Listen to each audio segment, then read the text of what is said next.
What would you do if the love of your life walked out the door, not because they stopped loving you, but because pride got there first? Tonight's story isn't about betrayal. It isn't about cheating. It's about something far more dangerous. Two people who still love each other, but almost lose everything because neither one wanted to bend.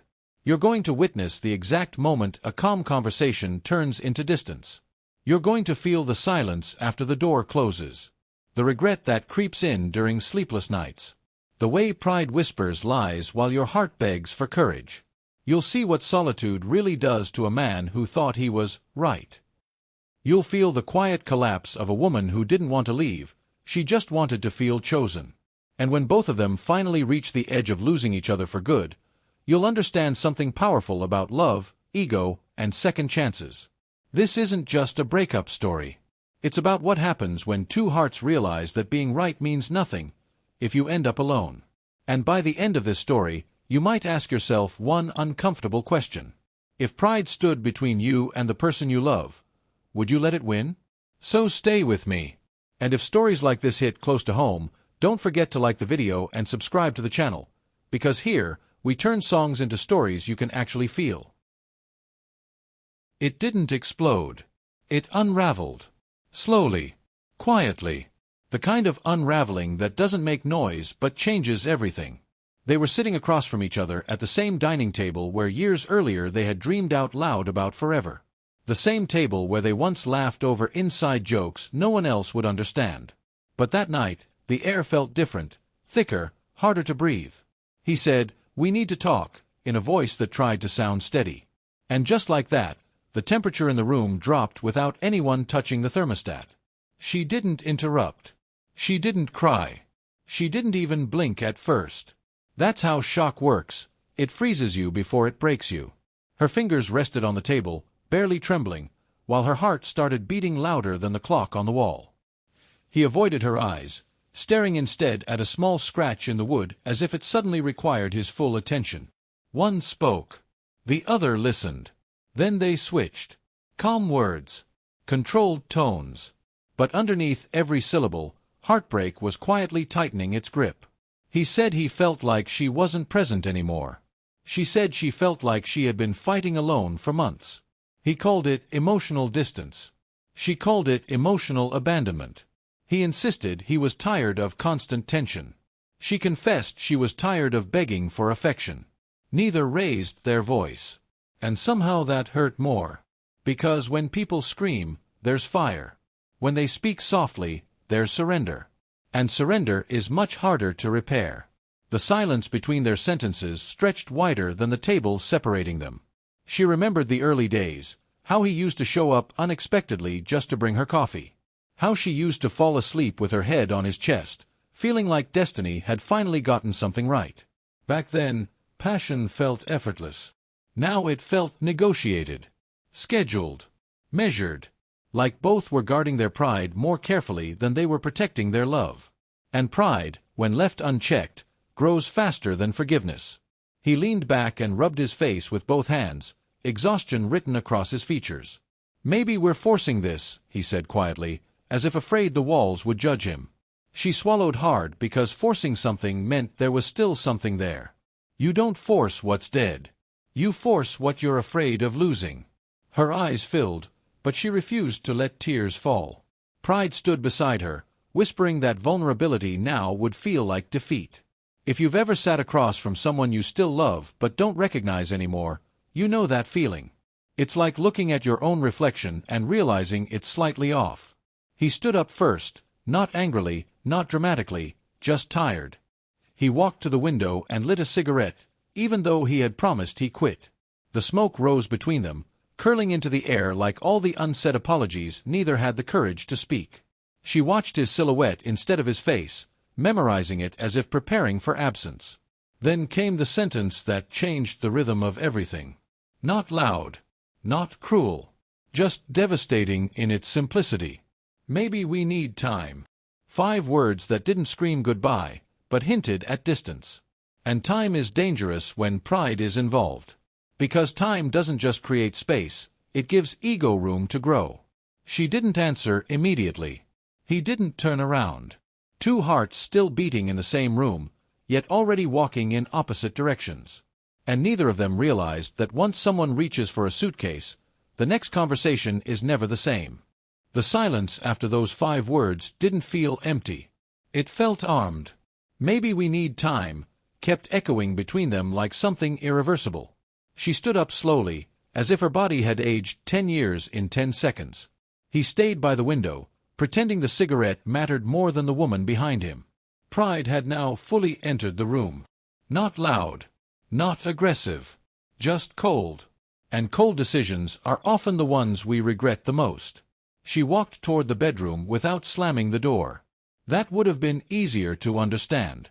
Instead, she closed it gently, and somehow that hurt more. The closet door opened.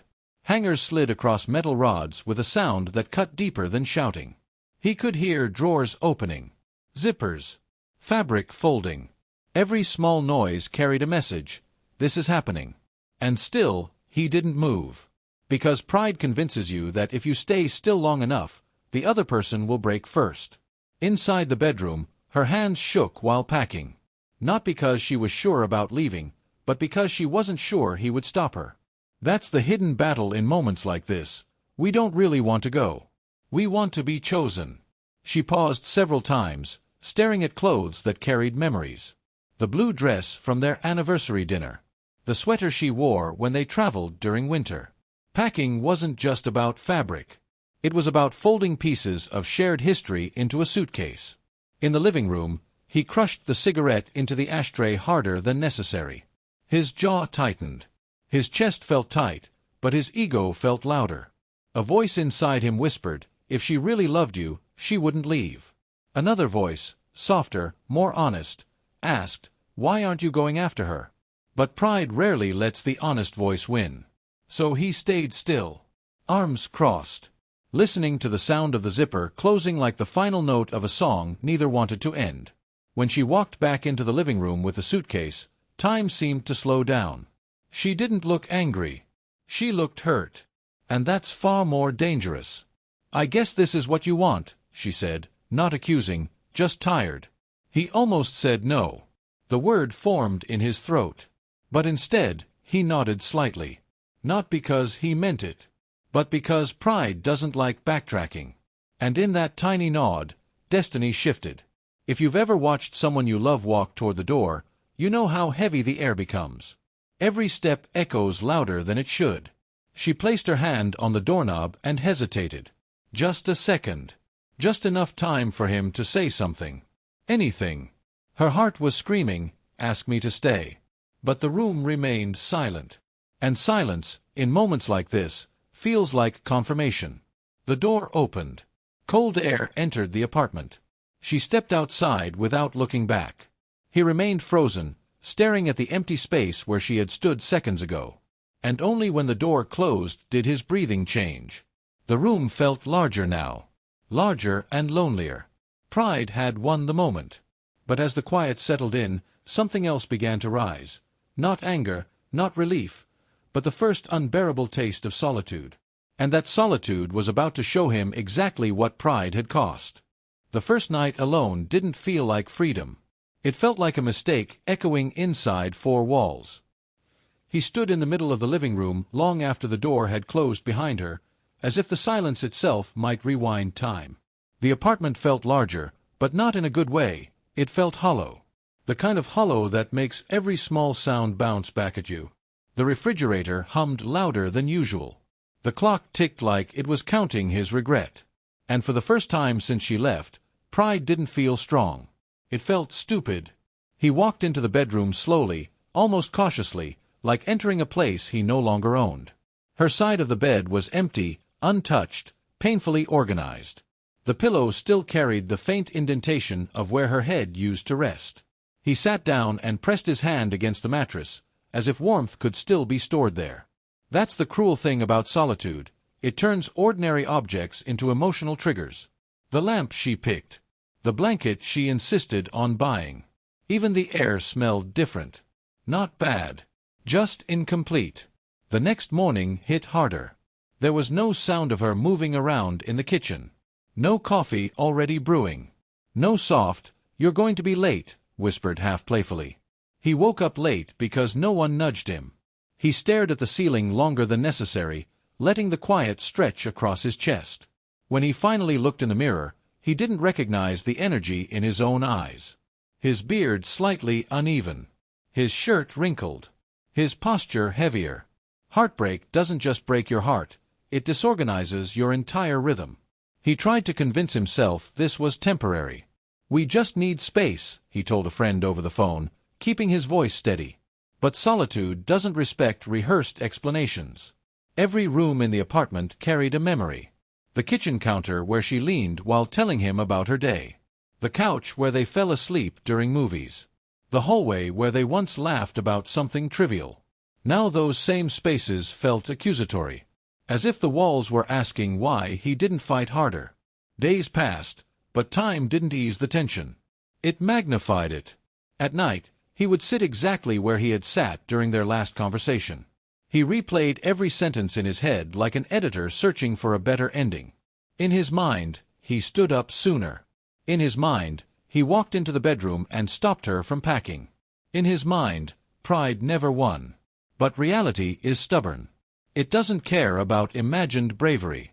And solitude forces you to sit with your lack of it. His routine began to unravel quietly. Laundry stayed unfolded. Dishes lingered in the sink longer than they should.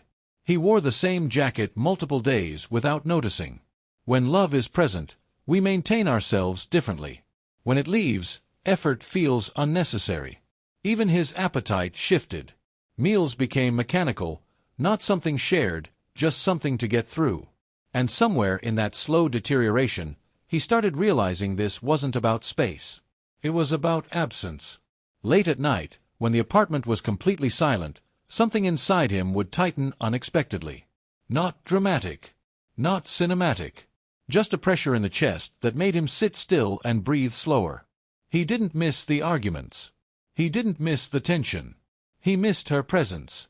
The simple weight of another heartbeat in the same space. And somewhere between insomnia and regret, he began to understand something deeply uncomfortable. Solitude wasn't teaching him independence. It was exposing how much of his identity had been built around loving her. And the more that realization settled in, the more unbearable the silence became. If solitude hit him like silence, it hit her like collapse. The moment she closed her mother's front door behind her, the strength she had been holding together finally cracked. She set the suitcase down and didn't even take her shoes off. She just stood there, breathing in short, uneven breaths, as if she had been running for miles. Her mother didn't ask questions at first. She simply opened her arms. And that was enough for the tears to finally fall without pride standing in the way. Crying in front of someone who loves you feels different. It feels allowed. She buried her face in her mother's shoulder and whispered, "I didn't want to leave." Not because she regretted walking out, but because she had hoped he would stop her. That's the quiet truth most people never admit. We don't leave because we want distance.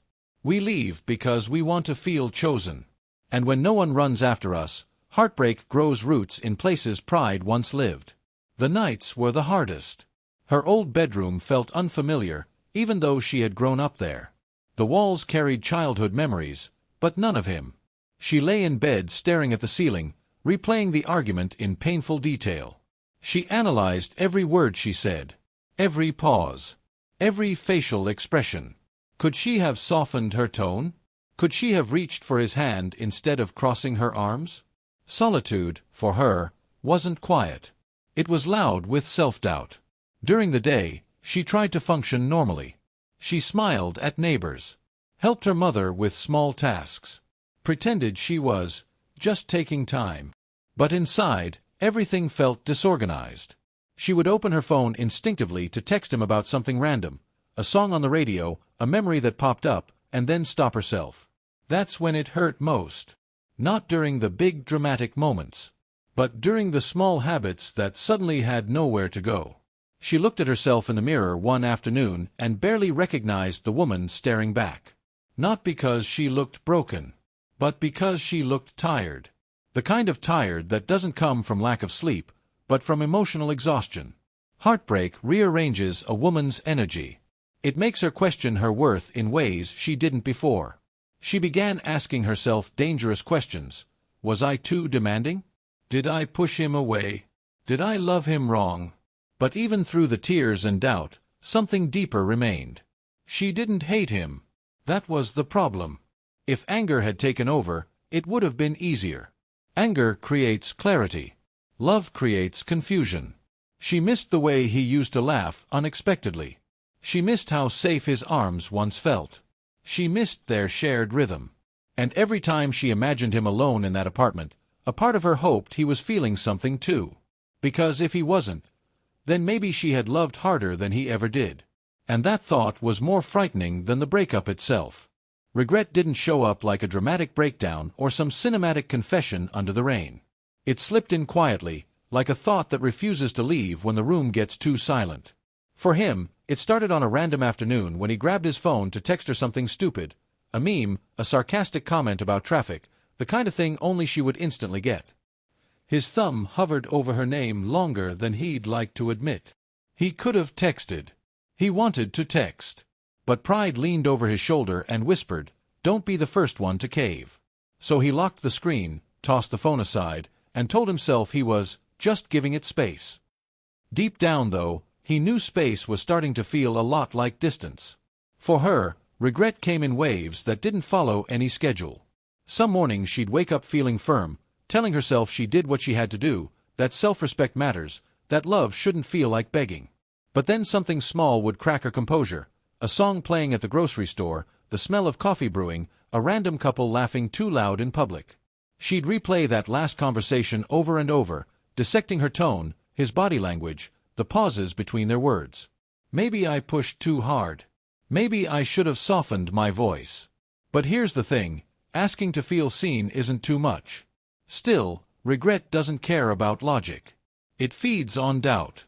He started noticing how empty his wins felt. A good day at work. A compliment from his boss. Even a small promotion talk that would have excited him weeks ago. Normally, she'd be the first person he'd call. She'd celebrate like it was her victory too. Now he'd open his contacts out of habit, scroll past her name, and close it again. And that's when it hit him. Being right in that argument didn't feel nearly as good as being close to her used to feel. Turns out, you can win a moment and still lose what matters. She found herself standing in front of her closet one afternoon, staring at clothes that suddenly carried weight. The dress from their anniversary dinner. The hoodie he used to steal and refused to give back. Even the perfume she wore because he once said it smelled like her. Love had quietly stitched itself into her identity, into her routines, into her sense of self. And now pulling away from him felt like pulling threads out of her own fabric. That kind of regret isn't loud, it's heavy. It lingers in the background while you pretend you're fine. Late at night, he'd sit by that same window where he stood the night she left. No cigarette this time. Just his reflection in the glass staring back at him like it had questions. He'd think about how close he was to saying, "Don't go." How the word almost left his mouth. Almost. But almost doesn't change outcomes. Pride made him nod when he should have stepped forward. And now that small, stubborn moment replayed in his head like a scene he couldn't edit. Regret has a way of making you painfully aware of what you didn't say. She admitted something to her mother one evening, voice softer than before, "I still love him." Not in a desperate way. Not in a dramatic way. Just honest. And honesty carries weight. She didn't leave because love disappeared. She left because she felt unseen. There's a difference. And the hardest part, she didn't know if he understood that. Regret started mixing with longing, and longing is dangerous when pride is still in the room. And somewhere between his restless nights and her quiet confessions, something shifted on both sides. Regret stopped being passive and started becoming restless. The silence between them wasn't peaceful anymore, it was charged. Both of them began reaching for their phones more often. Both of them stared at each other's names longer than they'd admit. Because when regret grows louder than ego, somebody eventually decides the silence isn't worth protecting anymore.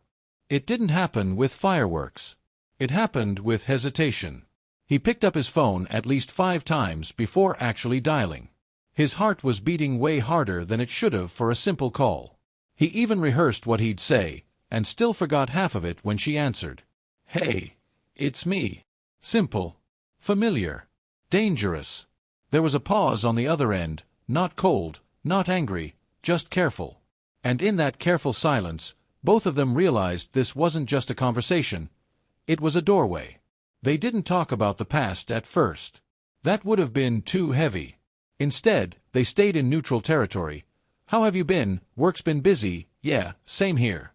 But beneath every normal sentence was tension. Not toxic tension. Emotional tension. The kind that builds when two people still care but don't know how much the other one does. When he finally asked, "Maybe we could talk in person," his voice almost betrayed him. She didn't say yes immediately. But she didn't say no either. After they hung up, something shifted in both of them. He stood in front of the mirror longer than usual that night.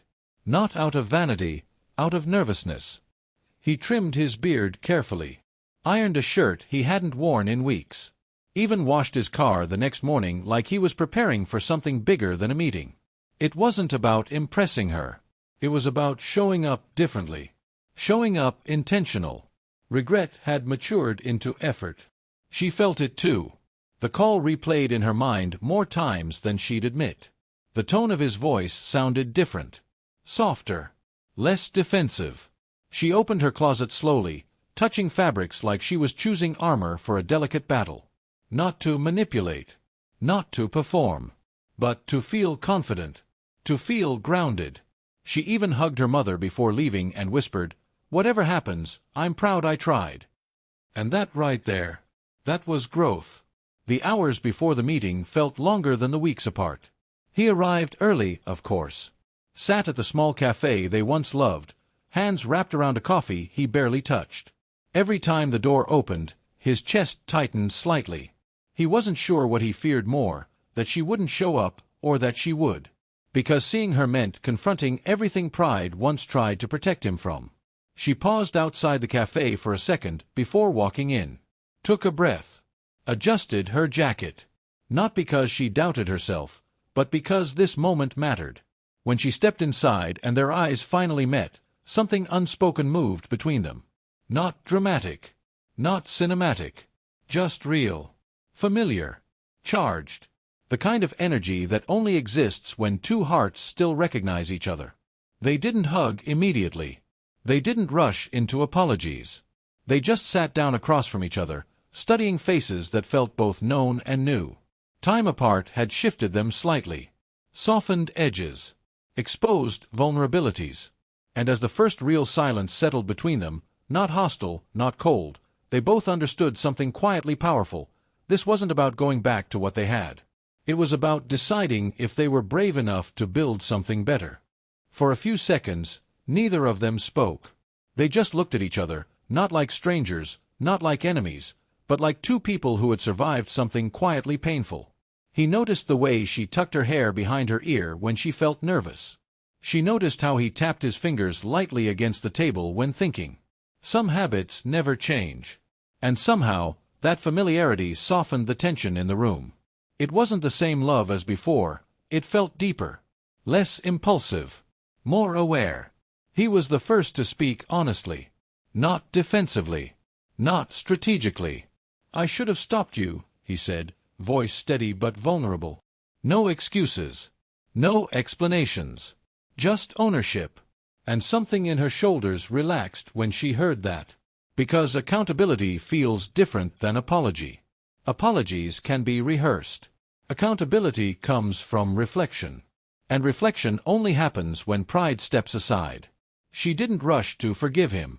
Instead, she told the truth too. "I didn't want to leave. I wanted to feel chosen." The words landed softly between them, but they carried weight. For the first time, they weren't arguing to win. They were speaking to understand. And understanding is what had been missing all along. Love hadn't disappeared. Communication had fractured. And both of them were finally mature enough to admit it. They talked about the small things that built up over time. The moments they felt unheard. The times they assumed instead of asking. It wasn't dramatic. It was honest. Real growth rarely looks glamorous. It looks like uncomfortable conversations handled gently. Like choosing curiosity instead of defense. Like listening without preparing a comeback. And somewhere in that exchange, the space between them felt smaller. When their hands finally touched across the table, it wasn't desperate. It wasn't theatrical. It was intentional. Fingers intertwining not because they feared being alone, but because they genuinely wanted each other. That's the difference maturity makes. They weren't running back out of loneliness. They were stepping forward out of clarity. Two hearts that had tested silence, and decided love was worth speaking for. He smiled slightly, the kind of smile that doesn't need to prove anything. She felt her chest loosen in a way it hadn't in weeks. The tension that once lived between them had shifted into awareness. They both understood now that love isn't self-sustaining. It requires maintenance, attention, humility, and sometimes, distance teaches you what closeness truly means. As they walked out of the cafe side by side, not rushing, not dramatic, just aligned, the world didn't change. But something inside them had. They weren't the same couple who once let pride make decisions. They were two people who had faced solitude, faced regret, faced themselves. And this time, as their shoulders brushed naturally while walking, there was no doubt in either heart. It wasn't just passion anymore. It was choice. Two hearts, one story, finally written with intention. And now I want to ask you something honestly.